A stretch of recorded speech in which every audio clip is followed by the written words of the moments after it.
Hello everyone, welcome back to my channel. আজ আমি আপনাদের ডবল কাটুরি ব্লাউজের কাটিং পদ্ধতিটা একদম সহজ সরল পদ্ধতিতে দেখাবো। আমার এই ভিডিওটা যদি স্কিপ না করে দেখতে থাকুন তাহলে নিশ্চয়ই বুঝতে পারবেন যে কতটা সহজ সরল পদ্ধতিতে কাটিংটা আমি করছি।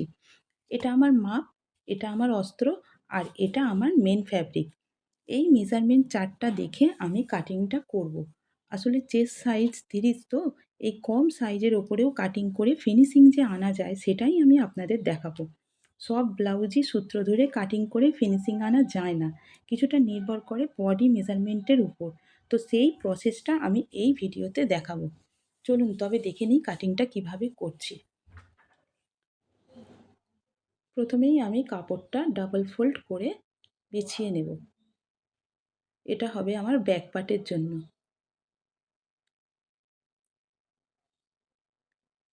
আমি শোল্ডার নিয়ে নিলাম 6 ইঞ্চ, আর আর্ম হোলও নিয়ে নেব আমি 6 ইঞ্চ।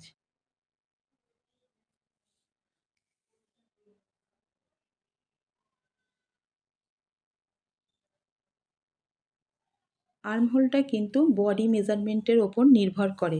যেহেতু আমার আর্মহোল মাপ আছে 14 ইঞ্চ, তো আমাকে এটা চেক করে দেখে নিতে হবে হুবাহু 14 ইঞ্চ এসেছে কি না। তো সেই হিসাবে আমার আর্মহোলটা 6 ইঞ্চে পড়েছে। আমার লেন্থ হচ্ছে 13.5, তো 1 প্লাস করে 14.5-এ আমি মার্ক করে নিলাম। এবার আমার ওয়েস্ট সাইজকে 4 দিয়ে ডিভাইড করে 1 ইঞ্চি টেকিনের জন্য এবং 1.5 ইঞ্চি এক্সট্রা মার্জিনের জন্য রেখে আমি ড্র করে নিলাম। আর চেস্ট সাইজকেও 4 দিয়ে ডিভাইড করে আমি 1.5 ইঞ্চি এক্সট্রা কাপড়ের জন্য মার্জিন রেখে ড্র করে নিলাম।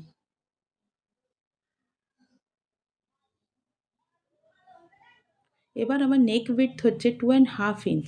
আমার 30 চেস্ট সাইজের জন্য 2.5 ইঞ্চ আমি নেক উইডথ রেখেছি। এবং ব্যাক নেক ডিজাইন আমার এই কাটিংয়ে থাকবে 4 ইঞ্চ ফিনিশিং। তো আমি 5 ইঞ্চের নিচে থেকে দাগ দিয়ে আমি এটা মার্ক করে নিলাম। এবার আমার এটা গোল শেপ মানে রাউন্ড শেপ দিয়ে নিলাম।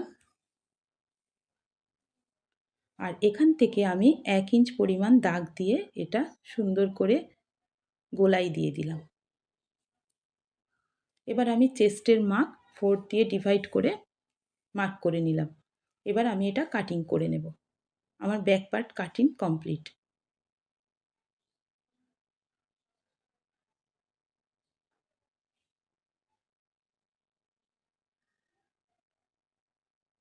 এবার আমি ফ্রন্ট পার্টের জন্য সেম ব্যাক পার্টটা বসিয়ে হুবাহু দাগ দিয়ে নেব।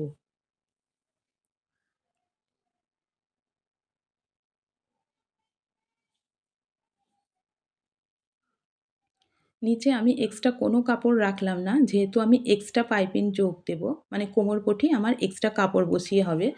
তো সেজন্য আমি নেক উইডথের মার্কটাও করে নিলাম, আর হুবাহু ব্যাক পার্ট বসিয়ে আমি মার্ক করে নিলাম।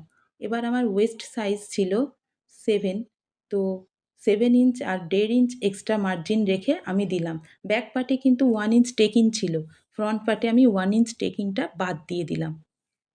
এই ছোট ছোট ফিনিশিংগুলো যদি আপনারা মনে রাখেন মার্কগুলো, তাহলে দেখবেন ব্লাউজের ফিনিশিংটা খুব সুন্দর হয়। এবার আমি নেক লেন্থ নিলাম 6 ইঞ্চ, ফ্রন্ট পার্টের জন্য 6 ইঞ্চ লেন্থ আছে, তো নিয়ে আমি রাউন্ড শেপ করে দিলাম। এবার আমার সামনের পার্টটা মোট 4টে ভাগে ভাগ হবে। তার জন্য আমি নিচ থেকে 2.5 ইঞ্চ বাদ দিয়ে ওপর থেকে 12 ইঞ্চে আমি মার্ক করে নিলাম।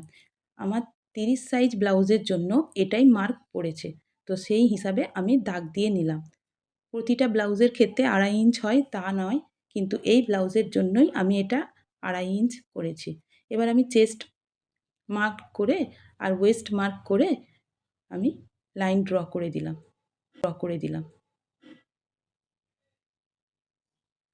এবার আমি এইটাকে 1/2 ইঞ্চ বরাবর তুলে একটু রাউন্ড শেপ দিয়ে নিলাম। আর এখান থেকে এখান পর্যন্ত মার্কটা আমার 7.5 ইঞ্চ ছিল, তো সেটাকে 3 ভাগ করে নিলে আমার 5 ইঞ্চে মার্ক পড়ে। এটাকে 3 ভাগ করে নেবেন, নিয়ে 2 ভাগের মাথায় মার্ক করে দেবেন। আর এখান থেকে 1/2 ইঞ্চ পরিমাণ একটু গোলাই দিয়ে দেবেন আর্মহোলের কাছে। আর এখান থেকে 2 ইঞ্চ মার্ক করবেন। আর এখান থেকে দেবেন 1 ইঞ্চে মার্ক। 30 সাইজের জন্য এই মার্কগুলোই খুব সুন্দর ফিনিশিং আসে। এবার আমার এটা পার্ট 1 তৈরি হয়ে গেল। এর ওপর আমি আর কিচ্ছু করব না। এটা হবে আমার 2 পার্ট। এটাও আমার কিছু হবে না। কিন্তু এই মাঝখান বরাবর পার্টটা আমাকে এক্সট্রা আরও কাটিং করতে হবে। তো দুটো পার্ট আমি বার করে নেব।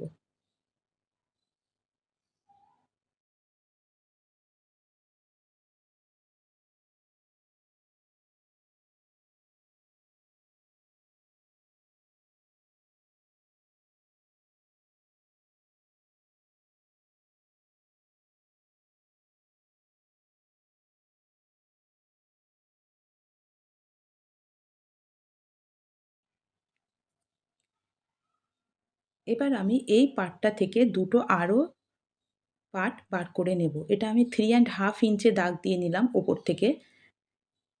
আর নিচে থেকে 2 ইঞ্চ দাগ দিলাম।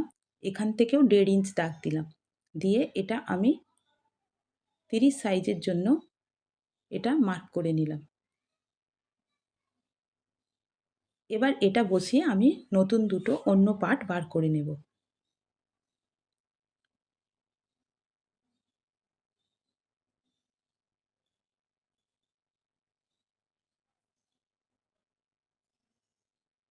প্রথমে আমি মেন পার্টটা বসিয়ে আমি ড্র করে নিচ্ছি। এবার আমি 1 ইঞ্চ পরিমাণ দুই দিকে বাড়াবো। সাইজ যত বড় হবে তত আপনারা ওটা বাড়াতে পারেন। ধরুন এখানে 1 ইঞ্চ নেওয়া হয়েছে, ওটা আপনারা 1.5 ইঞ্চও করতে পারেন।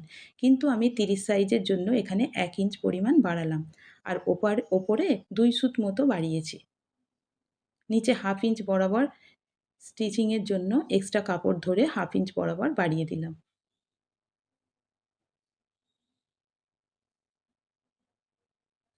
এটা হলো আমার 3 পার্ট।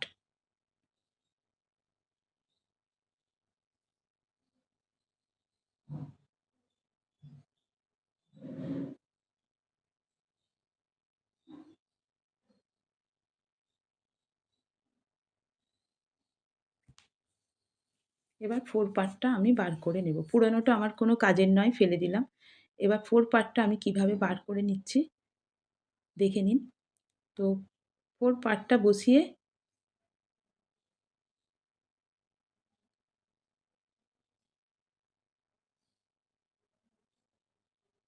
সেম হুবাহুব মাপ করে দিলাম।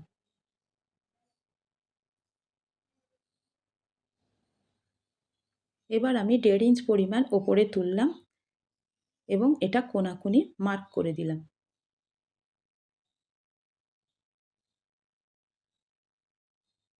আর 2 সাইডে 3 পার্টের মতো 1 ইঞ্চ করে বাড়িয়ে নিলাম। তবে আমার 3 পার্টের সঙ্গেই 4 পার্টটা সুন্দরভাবে ম্যাচ হয়ে বসবে।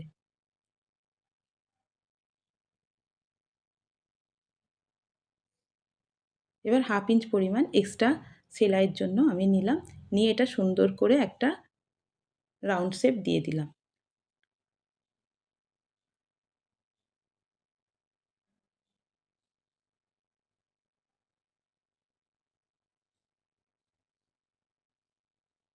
এবার আমি কাটিং করে নেব।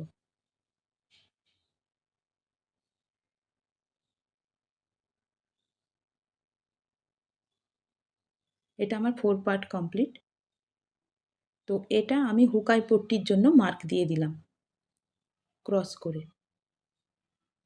আমার 4 টে পার্ট ফ্রন্ট পার্টের জন্য রেডি হয়ে গিয়েছে। এবার আমি স্লিভসটা কাটিং করে নেব। স্লিভস আছে আমার 13 ইঞ্চ। তো এখানে আমার 1 ইঞ্চ পরিমাণ কাপড়টা কম আছে। তো আমি এক্সট্রা কাপড় জোড় দিয়ে নেব। এখন আমি 12 ইঞ্চের ওপর কাটিংটা আপনাদের দেখিয়ে দিচ্ছি, কিন্তু মেন ফ্যাব্রিকের ওপর 1 ইঞ্চ আমি বেশি রাখবো। তো আর্মহোল আছে আমার 7 ইঞ্চ। 7 ইঞ্চে আমি মাপ দেবো। আর 1.5 ইঞ্চ আমি এক্সট্রা কাপড়ের জন্য সেলাই মার্জিনের জন্য রাখবো। এবার ওপর থেকে আমি 3 ইঞ্চে মার্ক করে নেব। আর এখান থেকে ঠিক 2.5 ইঞ্চ পরিমাণ বাদ দিয়ে এটা রাউন্ড শেপ দিয়ে নেব। আর আমার এটা আছে 4.5 ইঞ্চ, মানে 9 ইঞ্চ টোটাল আছে। তো গোলাইটার জন্য আমি 4.5 ইঞ্চ আর 1.5 ইঞ্চ এক্সট্রা মার্জিনের জন্য রেখে আমি মার্ক করে নিলাম। পরে আমি নিচে এক্সট্রা 1 ইঞ্চ পরিমাণ কাপড় জোর দিয়ে নেব। সেটা আমি আপনাদের স্টিচিংয়ের সময় দেখিয়ে দেব। আমার আর্মহোল অনুযায়ী মাপটা ঠিক পড়েছে। আমার 14 ইঞ্চ ছিল, তো 7 ইঞ্চে আমার মার্ক পড়েছে। তো এইভাবে ছোট জিনিস আপনারা শুধু সূত্র দেখে কাটিং করবেন না, আপনারা বডি মেজারমেন্ট অনুযায়ী আপনারা ম্যাচ করে নেবেন। যে ঠিক বডি অনুযায়ী মেজারমেন্টটা ঠিকমতো পড়ছে কিনা, কাটিংটা ঠিকঠাক হচ্ছে কিনা। তো বারবার আপনারা কাটিং করতে এটা চেক করে নেবেন। এটা আমি তালপাট সেলাইয়ের জন্য একটু বাড়তি কাপড় কেটে নিলাম। এটা দিলে আর্মহোলের কাছে কোনো রকম ক্রিজ পড়ে না, ব্লাউজের ফিনিশিংটা খুব সুন্দর আসে।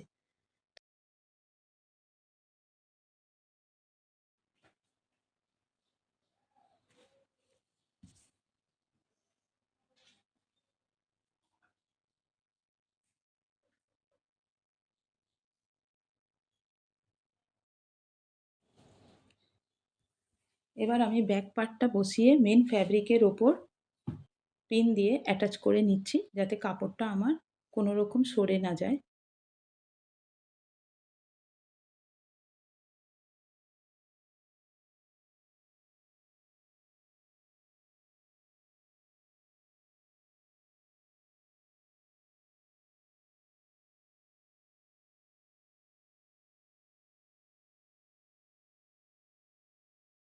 স্লিভসের জন্যও আমি এটা কাটিং করে নিচ্ছি। এই ধারের পাড়গুলো স্লিভস এবং ব্যাক পার্টে দেখতে বেশি ভালো লাগে, তাই আমি এভাবেই কাটিং করছি। আর নিচে দেখতেই পাচ্ছেন 1 থেকে 1.5 ইঞ্চের মতো আমি একটু বেশি রেখেছি মেন ফ্যাব্রিকটা। তাহলে আমার লেন্থটা ঠিক কমপ্লিট হয়ে যাবে। মানে লেন্থটা আমার ফুলফিল হয়ে যাবে।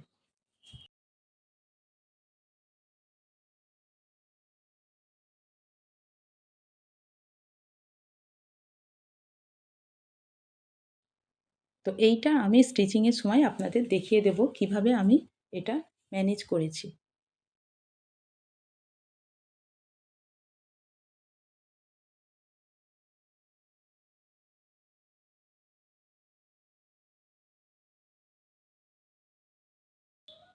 এবার ফ্রন্ট পার্টের যে 4 টে পার্ট আছে সেগুলোকে আমি পার্ট করে বসিয়ে একবারই ডবল ফোল্ডে কাপড়টা রেখেছি, যাতে দুটো করেই কাটা হয়ে যায়। আপনারা নিশ্চয়ই বুঝতে পারছেন।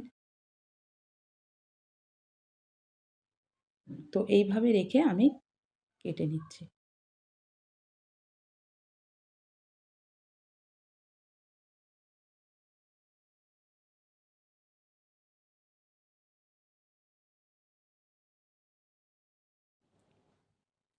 আমার ভিডিও দেখে আপনাদের ঠিকমতো বোঝা যাচ্ছে তো?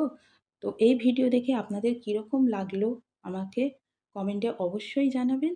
আর নতুন নোটিফিকেশান পাওয়ার জন্য বেল আইকন অবশ্যই টিপে আমাকে সাবস্ক্রাইব করবেন।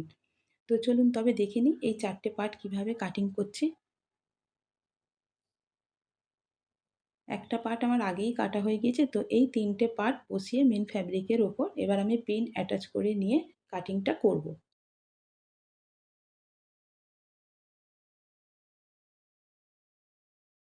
আসলে একটা ভিডিওতে কাটিং স্টিচিং দেখানো ঠিক হয়ে ওঠে না, সময় অনেকটাই লেগে যায়। তো সেই জন্য আমি এই ভিডিওয় কাটিংটা দেখালাম। তো নেক্সট ভিডিওতে আপনারা যদি কমেন্টে জানান, নিশ্চয়ই স্টিচিংটা আমি দেখাবো।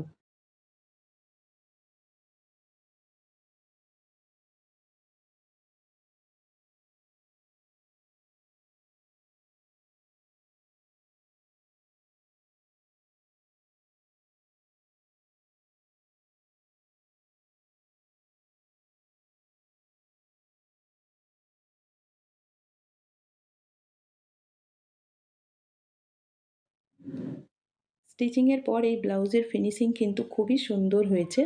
আপনারা যদি কমেন্টে জানান, নিশ্চয়ই আমি দেখাবো। তো এই ভিডিওয় আজকের মতো এখানেই। আমার 5টা পার্ট কাটিং হয়ে গিয়েছে।